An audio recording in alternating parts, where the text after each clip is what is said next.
Hey, if you've been hanging out on this YouTube channel much, you know that I am an editor and I love an outline. But I have also been working with authors long enough to know not all of you agree. If you are one of those people who is not excited about an outline, but you're writing a narrative memoir or a novel, this video is for you.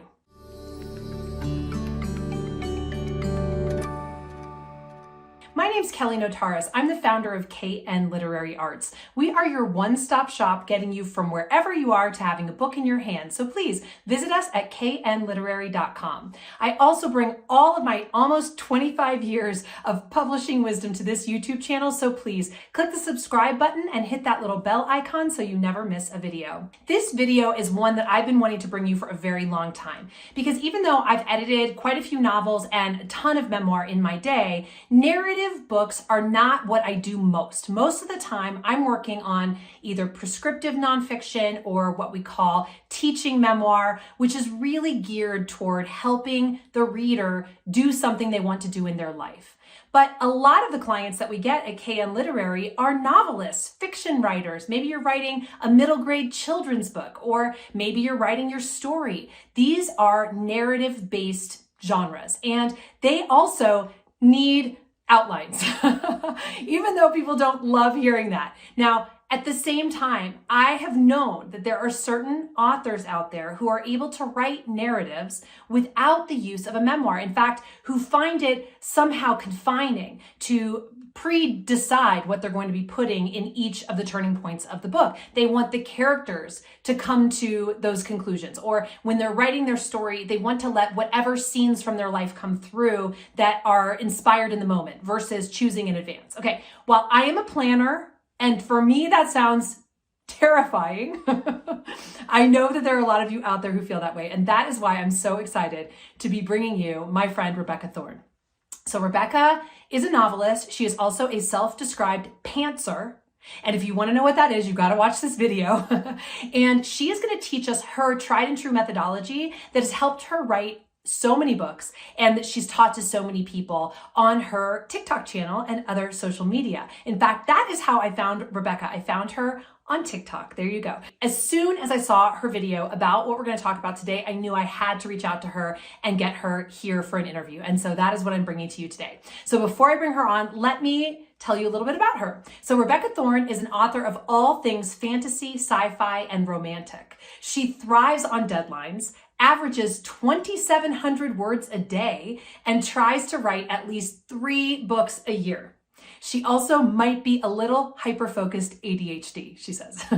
When she's not writing or avoiding writing, sound familiar to any of you?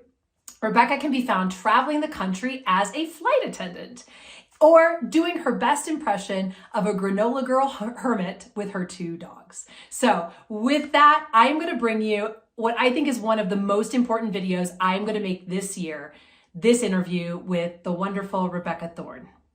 All right, Rebecca, I'm so happy to be here with you. Thank you for agreeing to this interview. As I said in the intro, I really feel like this is one of the most important videos I've made this year for this YouTube channel. Truly, I mean, honestly, because you have created something that I've been an editor for 25 years. Like, it surprised even me. And it's so simple and so useful. So I can't wait to dive a little bit more into it. Oh, yay. Okay. But first, we've talked, I read your bio already, so they've seen your bio, but like, can you just show us some of your books that you've written? Because you are a prolific writer. So many. Oh my God. I have a whole stack now. Okay. So I first started in the traditional publishing space with The Secrets of Star Whales. This was published by a mid-level press called Jellyfish Press, which is the middle grade version of Flux, which is a YA imprint. So I had a great experience with them, loved this middle grade, kind of branched out lately and left it behind. I left my agent in 2022 and then self-published this book in the fall of 2022, which is Can't Spell Treason Without Tea. Its sequel followed Pirate's Life for Tea, followed in February of 2023. And these books were picked up by a major publisher, Tor, in the US and the UK, which was awesome. So these are going to be republished next year in addition to the sequels, which there's a quartet. It's a quartet, so there are 4. So there are 2 more books coming in addition to the republication of these. Awesome. Have you written those books, Rebecca? Are they written or they're coming? So book 3 is already written. I'm going to be tackling book 4 probably over National Novel Writing Month this November, but it'll be done by next year. So once they start re-releasing these, all those books will be done. Then I self-published this book, This Gilded Abyss, in June. This book is a fantasy, like a science fantasy. And it's got like really dramatic, like it's not cozy. It's so dramatic. But people are loving it. It's the start of a trilogy. So I'll be writing the sequels to these probably next year. And then I just also dropped this book, The Day Death Stopped, in a surprise launch on Sunday. No one really knew this was coming. I hosted a scavenger hunt to promote it, but I didn't tell anybody that's what the promotion was because I wanted to see how it would work after the fact. So The Day Death Stopped, this book is a contemporary fantasy and it's a standalone. So there's no other sequels to it. And I love that cover. I just feel like, wow. I'm obsessed with this cover. I think it's like, so yeah, love it. And it's just, you know, it's not always easy to nail a self-published cover, and that one you would never know that it was self-published. Yeah. Well, and like I have a big tendency to love art covers, like covers that look like they could be on a painting on your wall. Right. And then I have a really great typographer who's only gotten better with time. Like this was her very first typography book ever. Now she's doing things like this where it's just like amazing.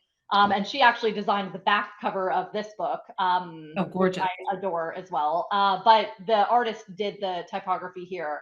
So this artist just knocked it out of the park. She's amazing. Her name is Esther Bellafontaine. Awesome.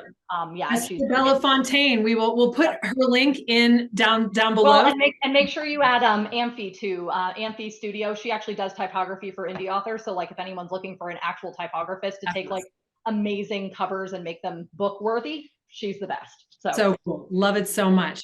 Okay, so I wanted you to talk a little bit about your books because I think first and foremost, it's so interesting that you've done both traditional and self, and that you went from traditional originally to self-published, and now you've been picked up by my friend Monique. We were in cubicles next to each other back in the early days at Harper, so I'm super excited for her. Oh my gosh, that's awesome. It's just something I want to just drill home with those who are writing novels or even memoir, any book truly. If you self-publish, it does not close the door to eventually down the line being picked up by a traditional house. All right. So I will admit that the way that I found you was on your TikTok channel. I am a huge TikTok fan.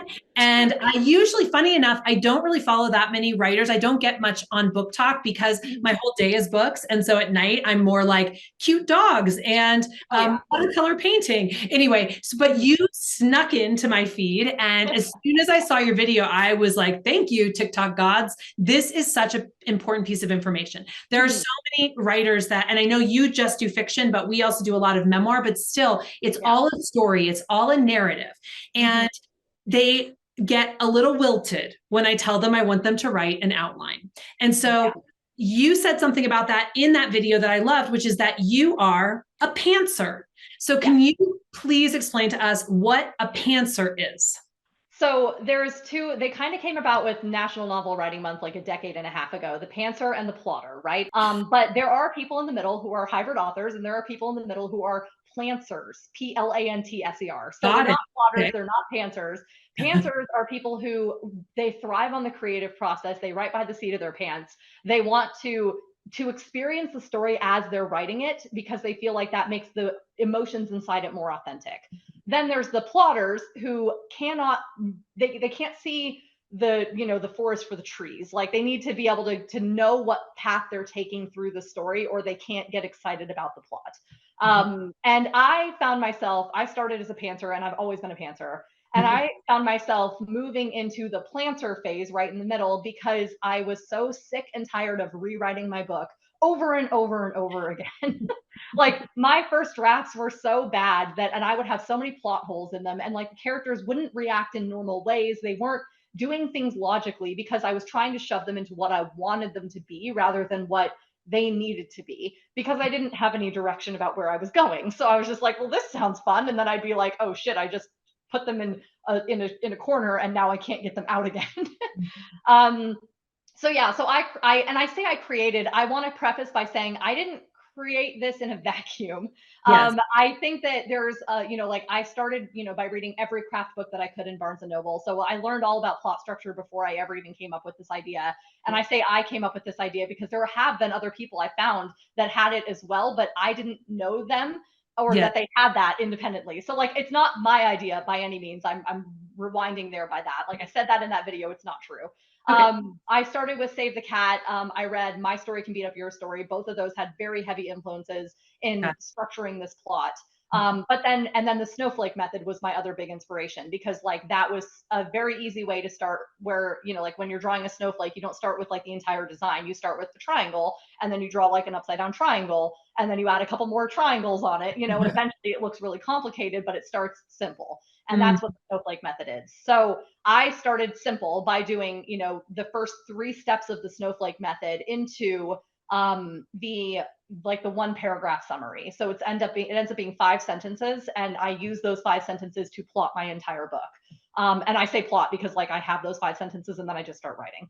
right. So So that's where it's sort of that hybrid between pantsing it, which is just sitting down and writing, which honestly, I can't even fathom doing myself, or writing an extremely tight outline, which is more my style. yep, You're in the middle. You just have these 5 different sentences to guide you.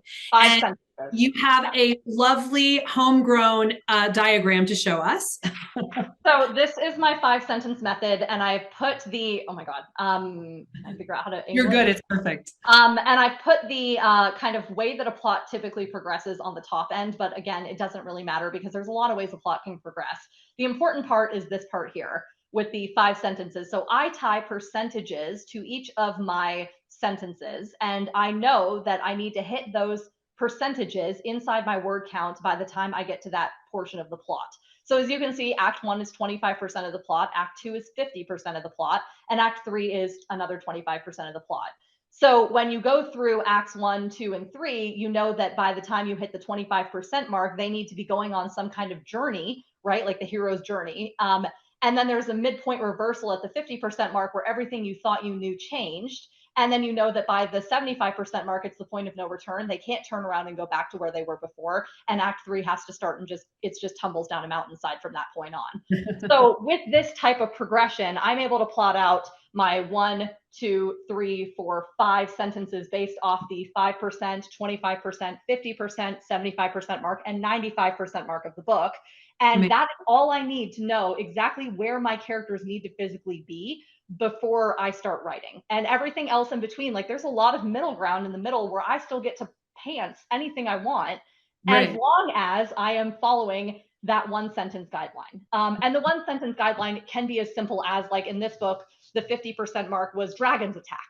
And it was like, okay, so like so two words was my 50% mark of this book, but it helped guide me to the point where it was like, oh, okay, now I know where I'm going from there. And one of the things that I do think is very interesting is when you have, so say you know that your book is going to be 100,000 words, right? That means that the 5% mark needs to happen 5,000 words in.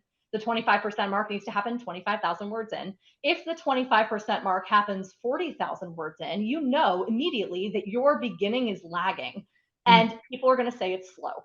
And I know that feedback. So this book, the 25% mark happened about 37% of the way through the novel. And I knew that people would say it's slow. And I said, I don't care because of the way that I needed to structure this plot. It's a cozy. I had to get them establishing the shop before I could leap into the dragons attacking.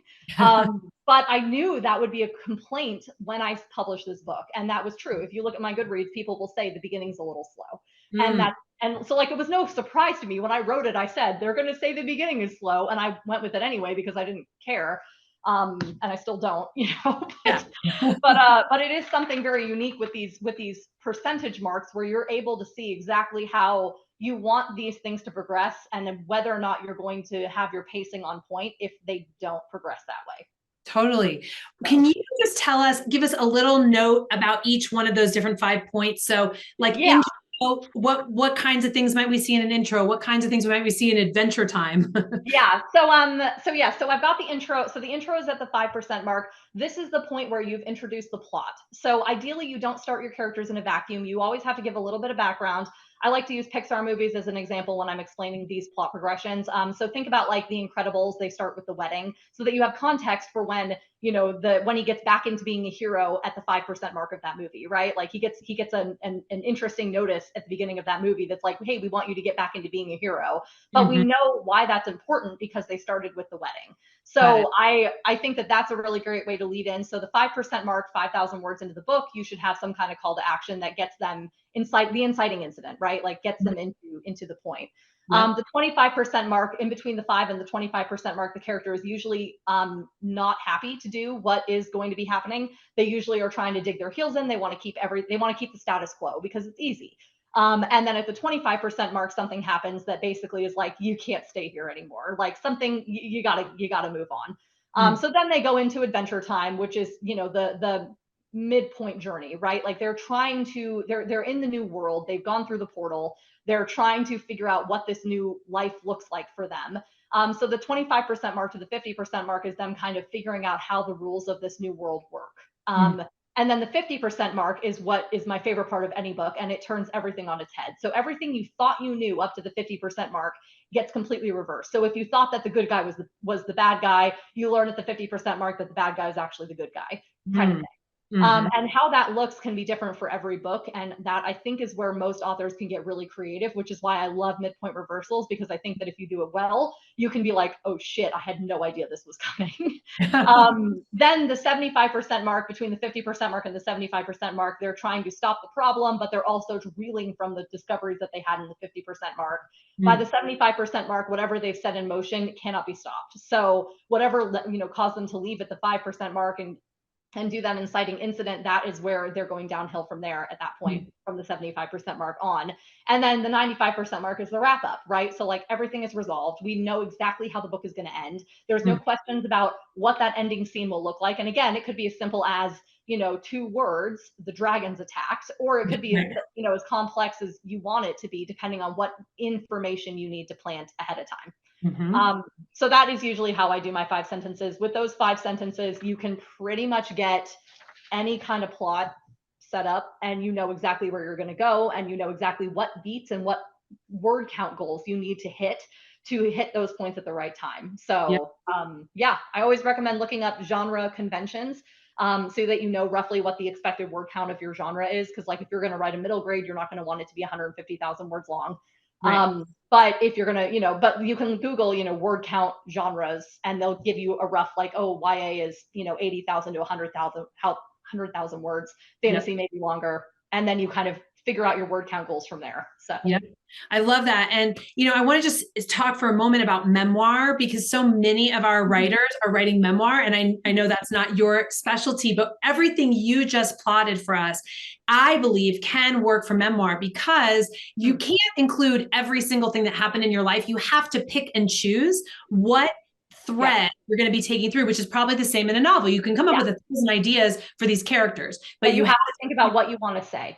yeah, What's exactly. the Where you point? want it to go. Yeah, Exactly. What's the point? What's that one theme that you're following all the way yeah, through? And I yeah. love the diagram for that, because it will help you decide, am I going to be talking about this topic, or am I going to stick to the thing that really the book is about, which, Right. I'm just going to make something up. Like a lot of our people are writing about their own health journey. Like they had Yeah. sort of Hmm. really difficult diagnosis that they made it through. I mean, that's them Right. in their life intro. Then that Yeah. 5% mark, it's like, uh-oh, you got a diagnosis. And then it's Mhm. like, oh, it might not be so bad. And then you find out, no, And it then the really is 50% mark. Yeah, it is. Mhm. like that. And then Yeah. you get to the 50% mark, and suddenly who knows what the reversal is. It could be a million different things, right? Right. But to really stay on track for that memoir story that you're telling. So I feel Yeah. like it works in both cases. Yeah, And for sure.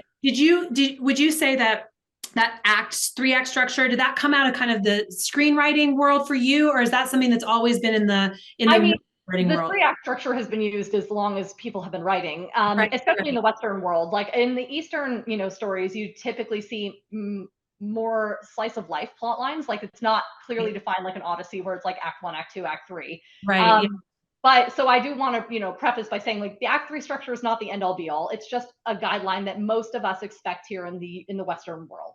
So if Yes. someone picks up a book, they expect it to go a certain way. They expect even subconsciously, every reader that picks up your book in America is going to subconsciously expect you to hit these milestones, and they won't know why, but they'll know that the book lags and they won't understand it, but we as writers, that's our job, is to understand it. So that 3-act structure, I think like it is a nice clear cut guideline for me where it's like, okay, I can see, but the percentages mean more for me than the acts do. Yeah. It's just more of a guideline. Again, every story should change depending, like The Day Death Stopped. This book is very twisty, and the first chapter is actually the end of the book, and then the entire book works back in 3 different timelines, one of which is told in reverse to figure out how they got to the end of the book and like what they're going to do next, basically. Right. So like this doesn't follow a 3-act structure, but if you look at it on paper, it still looks very clean because there's 3 different plot lines, and they all kind of do follow their own structure depending on what type of plot line they are. So again, it just kind of depends on how creative you want to be. And also, I feel like that is the kind of thing that one earns after writing so many books. You've worked it out. You've worked on the sort of like 3-act structure kind of conventional thing. And that allows you to know from the inside how you can break convention and still maintain the interest of your reader. So this book, it was 3 different timelines. It's the past, the present, and the future. And the future one is told in reverse. So it starts in the future and it ends in the past. And so like the way, yeah, it's weird. There's a reason I had to self-publish this one. I don't know who else would have picked it up. But like when I was plotting it out, like we literally had to like do like timelines where we were like drawing diagrams and stuff to make sure that like I understood how. And then every character had like their own plot line. So like the main plot line is my main character's Claire's, and then one plot line was from a different character and another plot line was from a different character, but they all wove together to tell their own stories. Cool. And then in this one, it was like with like one of the characters, I wanted to tell a traditional romance, right? Like, so I literally was like, how are chick flicks structured? And I structured his chapters like a chick flick, right? Yeah. Like you meet the meet cute. There's like the point of reversal where like you have to turn around and walk away. And then like my main character was more of an action thriller one because like she starts in like this very dramatic, but I had to tell it in reverse. And then there was like this other one in the background that was kind of more like slice of life because she's an Eastern character and she comes from Japan. So like trying to weave all of those things together was one of the ways that like, again, like, yeah, like you have to build up to that type of plot structure because it's weird. You don't want to start there or you're going to feel overwhelmed. This was a book probably 10 years in the making for me because I knew I wanted to try something like that. And I knew that I didn't know enough about story structure until probably 2020. So yeah. And it feels like you're so passionate about it now. It's something that is in your bones, but also I get excited about it. I'm not even a novelist, but I'm like, ooh, maybe I'll write a novel based on the 5 sentences. Yeah, I love that. I think that anybody can go in and write a novel if they want to. I think that a lot of people get intimidated about how they're supposed to, but one of the things that I always try to drive home is that everybody can write something different. Like the question is whether or not your readers are going to like it when you're done. And that's where learning typical genre conventions and learning how plot structure works helps in the success of your book. You can write anything you want. Whether or not someone reads it and enjoys it will depend on whether or not you're catering to what they expect. The truth is that in order to keep the attention of your reader, there are certain conventions, but everything else is up for grabs. Yeah. And so if you're willing to stick with those conventions, you can write a novel that's going to be super creative, super different, but also still recognizable to the reader as something that they want to read. For sure. Yeah, I definitely think that that's a fine balance that a lot of newer authors don't understand because I have never once felt like I've had to write something I didn't want to. But I also do know that there are certain things that my readers expect. So while I write anything I want, when I started plotting out these books with that 5-sentence method, it became less, I'm going to put myself in this box and more, my reader expects these things psychologically and subconsciously. And if I don't give that to them, they're going to be questioning why my book sucked, but they won't ever be able to put it into words. So they're just going to go on and rave and rant about, on Goodreads. And it's like, well, I don't want to read that either. So. Right. Exactly. So I feel like you've really taught us something useful, actionable, and simple. And I am so grateful. So where can people find you on the web if they want to follow you on social media and learn more? Oh my God, everywhere. I have a website with a great FAQ that I'm updating constantly. So if you have any like general questions about book recommendations or like, writing craft suggestions, I have a really good FAQ on my website for that. Great. TikTok, Rebecca period Thorne. That's my biggest platform. I'm there all the time. I make videos Great. every day. Yeah. And then you can always follow me on Amazon and get notifications of any new books that I write. I'm a pretty prolific writer, so Yeah. expect releases from me fairly constantly. So Wonderful. Thank you so much, Rebecca. It's been an inspiration to me personally, and I'm sure to everyone who's watching. thanks so much, Kelly. I appreciate it.